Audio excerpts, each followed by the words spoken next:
Gemini, it's that time of the month again, the beginning of the month, where we take a look at your horoscope. I call it the Oracle Express, a brief look at what's going on here. These planets move pretty quickly. I've got to do it in quadruple time, much faster than the real thing, but this is going to give you an insight into what's happening throughout the month of August 2021. I want to focus you on these retrograde planets. These are the big things. Look at that Jupiter. Isn't it annoying just when you think a huge grand opening, an opportunity to move forward, and then the planet goes, whoa, hang on a sec, I'm not diving off the edge of that cliff that quickly.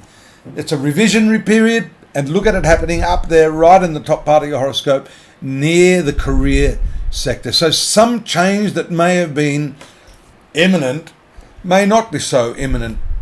Keep your eye out on the red lines. These are the hard aspects. If I don't mention them all, we've got the chronological aspects at the site, which I'll tell you about at the end of the reading. The important thing here for you this month is the new moon in this third house, along with Mercury, which is very, very communicative. That's your ruling planet.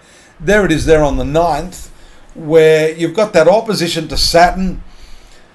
Normally the new moon gives you that green light movement ahead, but with Saturn there, it's probably going to slow you down and cause you to second guess yourself. You may be reluctant, and that's probably just as well with these retrograde planets. They are prompting you to really think more carefully. Firstly, here the 9th house is your value system. What is it that you value? What are your core values? I'm going to make a note of this because I want to be clear when I write the heading for this after I finish the reading. What are your core values? Your belief systems. Are you questioning those belief systems? It's important to do that. You may find you're also at odds with people in your family because of these three planets in the lower part of the horoscope, Mercury and Mars. Mars is a problem for you. Very combative combination there around the middle of the month, the 15th, when Mercury makes that, it gets closer and closer. Starting around the 15th and 16th and 17th, it's going to hit that inimical point.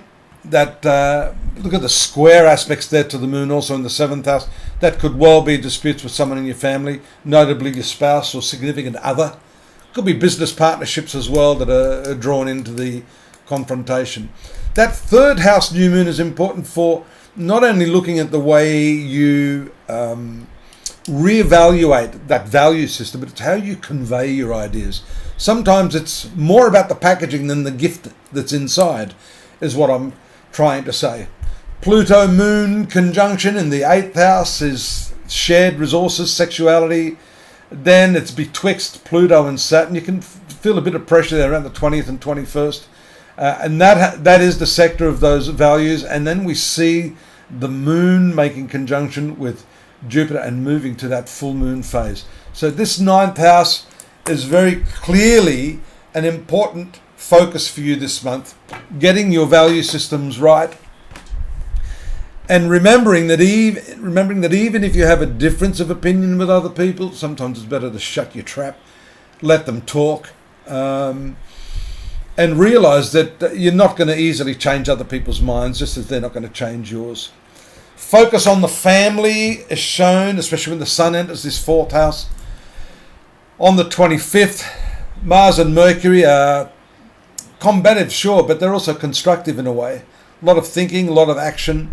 The sun here really drives that point home, with the focus being on family, real estate, property, fixed assets, etc. Brilliant insights are likely around the 28th when the moon makes a conjunction to Uranus in your 12th house. And there's some nice aspects here to this combative combo, if I could call it that. And that just shows maybe some intuitive insights that help you. I'm going to move this down a little bit so I can see what the hell I'm doing here. It gives you intuitive insights into how to deal with some of those problems. The very last phase of the month, you see Mercury move to your 5th house. And I haven't talked much about Venus there, but that's lovely because that gives you a nice sort of counterbalance to all this domestic stuff. You've got some creative opportunities there, collaborative opportunities that could be work related, but I think it's more to do with entertainment and social, because Mars and Jupiter aren't necessarily involved in this. So For some of you, it could be the start of a new relationship too, which is lovely. If you want to find out more, because that went pretty quickly, that's why I call it the Oracle Express, go over to astrology.com.au. That's my website. It's been there for 21 years. We have a lot more information here on the month, the days, the weeks, the years. I can just see those calendar leaves peeling off as I'm saying that. Drop me a line, please. If you want to have a reading, I'm here. 37 years experience at your service. And I'll see you here next month. Take care. Bye-bye.